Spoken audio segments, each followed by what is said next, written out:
Hello friends, welcome to study कर। मैं हूं आपका दोस्त प्रभाकर। डेली करंट अफेयर्स में आज हम 23 मार्च 2023 के मोस्ट इंपॉर्टेंट करंट अफेयर्स के क्वेश्चन डिस्कस करेंगे। तो आप इस पूरे लेक्चर को बहुत ही ध्यान से लास्ट तक जरूर देखिएगा। दोस्तों, लास्ट में पूछा जाएगा आपसे एक क्वेश्चन जिसका आंसर आपको कमेंट बॉक्स में देना है। अगर आप चैनल पर पहली बार आए हैं तो चैनल को सब्सक्राइब कर लें और बेल आइकन भी दबा लें, जिससे आपको समय पर सबसे पहले नोटिफिकेशन मिल सकेगा। दोस्तों, आप इस लेक्चर को लास्ट तक देखिएगा। अगर आपको पसंद आता है तो आप इसे लाइक करिएगा और शेयर करिएगा सभी दोस्तों को सभी सोशल मीडिया प्लेटफॉर्म पर। दोस्तों, अगर हम आपके लिए इतनी मेहनत करते हैं, बहुत मेहनत से एक वीडियो बनाते हैं, आपके लिए करंट अफेयर्स खोज कर लाते हैं, तो आप भी थोड़ा मेहनत करिएगा इस चैनल को बढ़ाने के लिए और अपने सर को सपोर्ट करने के लिए। तो दोस्तों, आप लाइक करिएगा और सभी को शेयर जरूर करिएगा, जिससे हमारा जो मोटिवेशन है वो भी और हाई हो सके। दोस्तों, चलिए इस लेक्चर की शुरुआत करते हैं और सबसे पहले कल के करंट अफेयर्स को रिवाइज करते हैं, फिर इसके बाद आज के क्वेश्चन डिस्कस करेंगे। कल का पहला क्वेश्चन था, अंतरराष्ट्रीय वन दिवस कब मनाया गया है? तो यह दिवस हर साल 21 मार्च को मनाया जाता है। लक्सर के नए ब्रांड एम्बेसडर के रूप में किसे नियुक्त किया गया है? विराट कोहली को नियुक्त किया गया है। वर्ल्ड हैप्पीनेस इंडेक्स 2023 में प्रथम स्थान पर कौन सा देश रहा है? फिनलैंड रहा है। भारत का कौन सा स्थान रहा है? 126वां स्थान रहा है। Christopher Martin Jenkins spirit of cricket award का विजेता किसे घोषित किया गया है?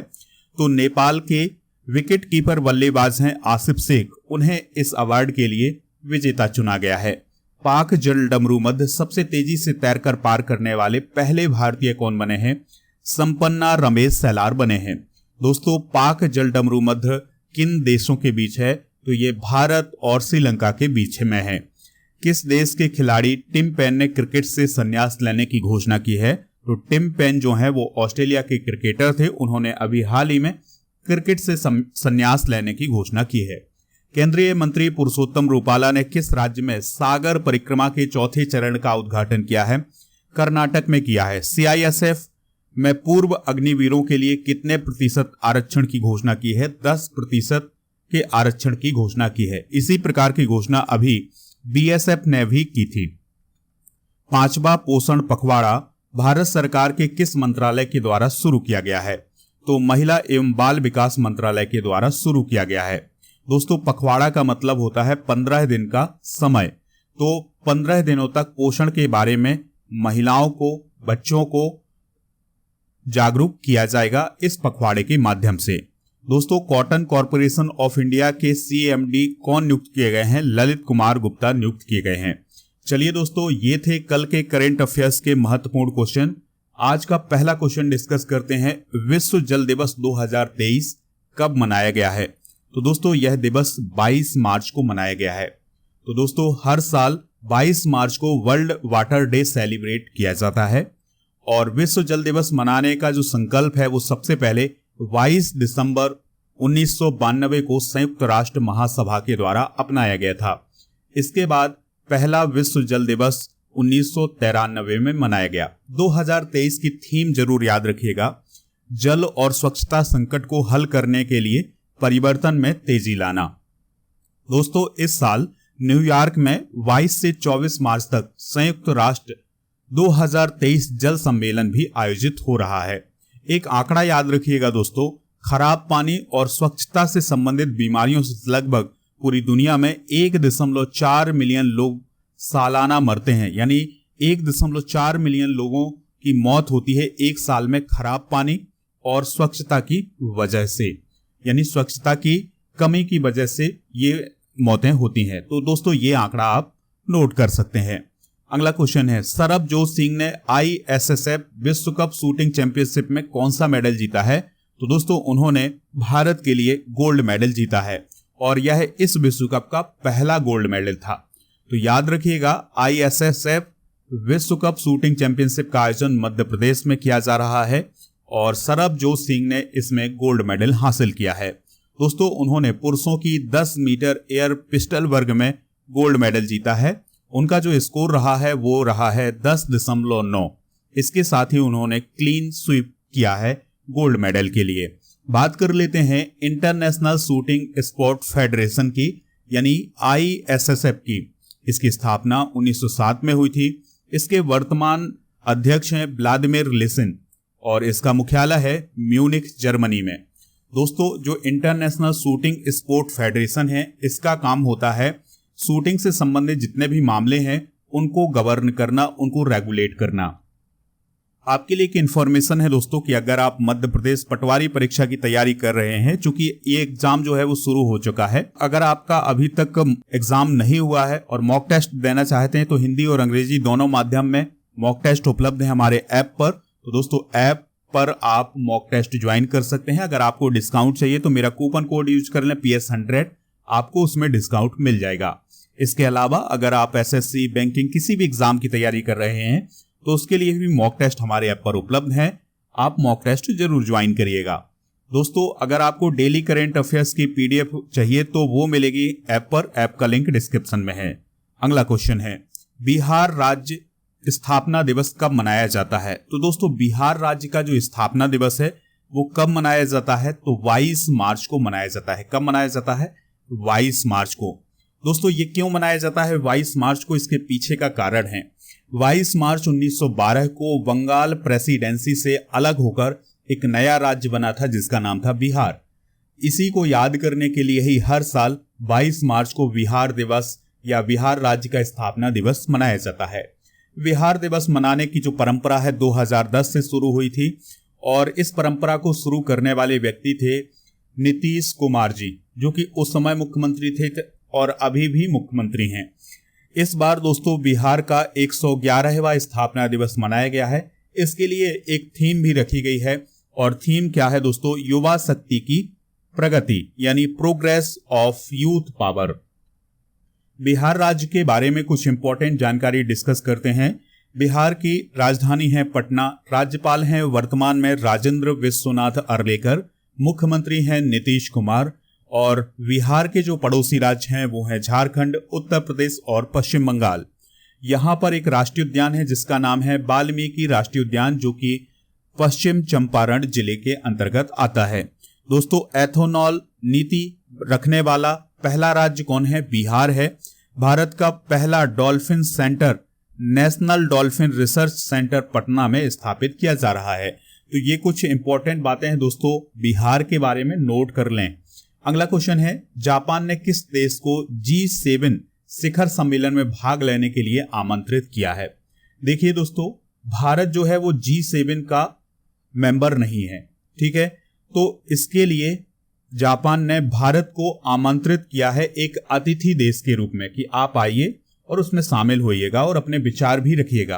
तो प्रधानमंत्री नरेंद्र मोदी और जापान के जो प्रधानमंत्री हैं फुमियो किशिदा, उनके बीच एक बैठक हुई और इस बैठक के बाद जो जापान के प्रधानमंत्री थे फुमियो किशिदा, उन्होंने एक बात कही कि जो G7 शिखर सम्मेलन होने वाला है 2023 में जापान में, तो दोस्तों उसमें भारत को एक अतिथि देश के रूप में आमंत्रित किया गया है, ठीक है। और जो G7 समिट है दोस्तों, ये किस शहर में होगा जापान के? तो ये होगा हिरोशिमा पर, ठीक है दोस्तों। G7 के बारे में अगर हम बात करें तो इसका गठन 1975 में किया गया था। इसमें पहले 6 देश थे, फिर दोस्तों इस प्रकार से 7 देश हुए, फिर 8 देश हुए, G8 बना, लेकिन वर्तमान में इसमें 7 देश शामिल हैं। वो 7 देश कौन कौन से हैं? तो Canada, France, Germany, Italy, Japan, United kingdom और अमेरिका। तो ये 7 देश हैं जो मिलकर के G7 का निर्माण करते हैं।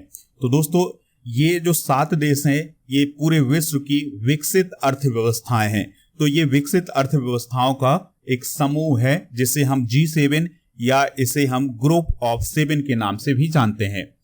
अगला क्वेश्चन है, भारत और 23 अफ्रीकी देशों के बीच एफेंडेक्स सैन्य अभ्यास कहां शुरू हुआ है? तो दोस्तों एफेंडेक्स सैन्य अभ्यास अभी शुरू हुआ है पुणे में। कहां शुरू हुआ है? पुणे में। तो भारत और इसके साथ 23 अफ्रीकी देशों ने 21 मार्च को पुणे में 9 दिवसीय मेगा सैन्य अभ्यास Africa Bharat field training exercise, जिसे एफेंडेक्स के नाम से जाना जाता है, वो शुरू किया है, ठीक है। ये क्वेश्चन जो है बहुत इंपॉर्टेंट है, पूछा जा सकता है आपके एग्जाम में। इसका उद्देश्य है प्रतिभागियों के समग्र सैन्य सहयोग का विस्तार करना। थीम क्या है? मानवीय खदान कार्यवाही और शांति अभियान। दोस्तों इसमें अफ्रीका के कौन कौन से देश शामिल हो रहे हैं, तो उनके आप नाम ध्यान से सुनते जाइएगा। बहुत सारे 23 नाम हैं, तो इनको आपको केवल सुनना है। बोत्सवाना, कैमरून, मिस्र और इक्वेटोरियल गिनी और इस्तातिनी और Ethiopia, Ghana, Kenya, Lesotho, Malawi, Morocco, Niger, Nigeria, Congo गणराज्य, Rwanda, Seychelles, Senegal, Sudan, South Africa, Tanzania, Uganda, Zambia और जिम्बाब्वे। ये 23 देश जो हैं वो शामिल हो रहे हैं इस अपेंडिक्स अभ्यास में। अगला क्वेश्चन है, SWAA 2023 में विश्व का सर्वश्रेष्ठ एयरपोर्ट का खिताब किसे मिला है? तो दोस्तों सिंगापुर चांगी एयरपोर्ट को अभी हाल ही में विश्व का सर्वश्रेष्ठ एयरपोर्ट का खिताब मिला है। तो sky tracks world airport award 2023 में विश्व का सर्वश्रेष्ठ एयरपोर्ट सिंगापुर चांगी एयरपोर्ट घोषित किया गया है। इससे पहले दोस्तों कतर की जो कैपिटल है दोहा, वहां पर स्थित है हमद इंटरनेशनल एयरपोर्ट, वो नंबर 1 पर था, लेकिन अब सिंगापुर चांगी एयरपोर्ट जो है वो पहले नंबर पर आ गया है। वहीं अगर हम बात करें 2023 में दक्षिण एशिया का सर्वश्रेष्ठ एयरपोर्ट का खिताब किसे दिया गया है, तो दिल्ली के इंदिरा गांधी इंटरनेशनल एयरपोर्ट को दिया गया है। दोस्तों इस एयरपोर्ट की अगर हम टोटल रैंकिंग देखें तो 36 रैंकिंग है और भारत का कोई भी एयरपोर्ट टॉप 20 में नहीं आया है इस लिस्ट में। ठीक है, तो ये पॉइंट आप नोट करिएगा। अगला क्वेश्चन है, हाल ही में मथुआ मेला किस राज्य में आयोजित किया गया है? दोस्तों इसे मथुआ महामेला भी बोला जाता है, मथुआ मेला भी बोला जाता है। तो ये मेला का किस राज्य में आयोजित हुआ है? तो दोस्तों ये आयोजित हुआ है पश्चिम बंगाल में। ठीक है, तो मथुआ संप्रदाय के संस्थापक श्री श्री हरिचंद्र ठाकुर की 212वीं जयंती के उपलक्ष्य में पश्चिम बंगाल में मथुआ मेला आयोजित किया गया है। और दोस्तों ये जो मेला है 19 मार्च से शुरू हुआ है, 25 मार्च को ये खत्म हो जाएगा। पश्चिम बंगाल और बांग्लादेश की अगर हम बात करें तो दोनों में मटुआ समुदाय जो है वो बड़ी आबादी में पाया जाता है। मटुआ संप्रदाय की स्थापना 19वीं शताब्दी में श्री श्री हरिचंद्र ठाकुर ने की थी। लेकिन दोस्तों जो मटुआ संप्रदाय है उनको अभी भारत में नागरिकता नहीं मिली है। ये बड़ी इंटरेस्टिंग बात है। पश्चिम बंगाल में बहुत बड़ी मात्रा में रहते हैं, लेकिन इनके लिए नागरिकता लेना थोड़ा सा अभी चिंता का विषय है। चिंता का विषय इसलिए कि अभी ये इतने दिनों से रह रहे हैं लेकिन इन्हें नागरिकता प्राप्त नहीं है। चलिए अगला क्वेश्चन है, हाल ही में मिसेज इंडिया 2023 किसे चुना गया है? तो दोस्तों अभी हाल ही में मिसेज इंडिया बनी है ज्योति अरोड़ा। कौन बनी है? ज्योति अरोड़ा। तो इस साल ये जो इवेंट है दिल्ली के एरोस होटल में आयोजित हुआ था, जहां पर मिसेज इंडिया की विनर बनी है ज्योति अरोड़ा। ठीक है दोस्तों, मिसेज इंडिया पेजेंट किनके लिए होता है? तो जो भारतीय विवाहित महिलाएं होती हैं उनकी सुंदरता, उनकी प्रतिभा, ग्लैमर और संस्कृति को प्रदर्शित करने वाला एक मंच होता है, जिसमें से दोस्तों विनर को चुना जाता है। तो इस साल विनर रही हैं ज्योति अरोड़ा। अगर हम बात करें दोस्तों भारत की 6 मिस वर्ल्ड की, यानी कि भारत की 6 मिस वर्ल्ड कौन रही हैं, तो भारत की पहली मिस वर्ल्ड थी रीता फारिया, जो कि 1966 में बनी थी। फिर उसके बाद ऐश्वर्या राय का नंबर आता है दोस्तों। ऐश्वर्या राय जो है 1994 में, डायना हेडन 1997 में, युक्ता मुखी 1999 में, प्रियंका चोपड़ा साल 2000 में, मानुषी छिल्लर 2017 में मिस वर्ल्ड बनी थी। तो ये पॉइंट भी आप नोट कर लें। अगला क्वेश्चन है, किस ग्रह पर वैज्ञानिकों के द्वारा सक्रिय ज्वालामुखी की खोज की गई है? तो दोस्तों अभी हाल ही में शुक्र ग्रह पर एक सक्रिय ज्वालामुखी की खोज की गई है। देखिए दोस्तों अभी तक ये माना जा रहा था कि जो शुक्र ग्रह है वो पूरी तरह से डेड हो चुका है, यानी कि उसकी जो धरती है वो डेड हो चुकी है, वो कोई क्रिया नहीं कर रही है। लेकिन अभी हाल ही में शुक्र ग्रह पर एक सक्रिय ज्वालामुखी की खोज की गई है। तो इससे ये पता चल रहा है कि जो शुक्र ग्रह है वो अभी भी एक्टिव है। ठीक है, पृथ्वी के अलावा किसी के भी ग्रह पर सक्रिय ज्वालामुखी नहीं मिले थे, लेकिन कुछ ज्वालामुखी जो है वो बृहस्पति पर भी खोजे गए हैं और चंद्रमा पर भी खोजे गए हैं। लेकिन अब ये जो नए साक्ष्य मिले हैं वो शुक्र ग्रह पर मिले हैं। और दोस्तों इसकी खोज जो है वो नासा के वैज्ञानिकों ने की है। अगर हम बात करें शुक्र ग्रह की, तो दोस्तों पृथ्वी के सबसे नजदीक का ग्रह होता है और यह पृथ्वी का जुड़वा ग्रह भी माना जाता है। और इसका जो एक साल होता है वो पृथ्वी के बराबर, लगभग बराबर होता है, 225 दिन का होता है। तो ये पॉइंट भी आप नोट कर लें। लास्ट क्वेश्चन है, किस राज्य ने स्वास्थ्य का अधिकार विधेयक पारित किया है? यानी राइट टू हेल्थ बिल किसने पारित किया है? तो ये पारित किया है राजस्थान ने। तो राजस्थान की विधानसभा ने 21 मार्च 2023 को राइट टू हेल्थ बिल पारित किया है। इसमें क्या होगा कि जो सरकारी अस्पताल होंगे और निजी तौर पर संचालित संस्थान होंगे, दोनों में राज्य के प्रत्येक निवासी के लिए अनिवार्य निःशुल्क आपातकालीन उपचार का प्रावधान होगा। यानी दोस्तों, अगर कोई भी इमरजेंसी होती है तो उसमें सरकारी हॉस्पिटल को और जो निजी तौर पर संचालित संस्थान है उनको निःशुल्क उपचार करना होगा। तो इसे ही बोला गया है दोस्तों राइट टू हेल्थ। और ऐसा करने वाला यानी राइट टू हेल्थ बिल पारित करने वाला भारत का पहला राज्य कौन बना है? राजस्थान बना है। राजस्थान ने अभी एक और कारनामा किया है अभी हाल ही के दिनों में दोस्तों, कि यहां पर 19 नए जिलों का निर्माण किया गया है और 3 नए संभाग बनाए गए हैं।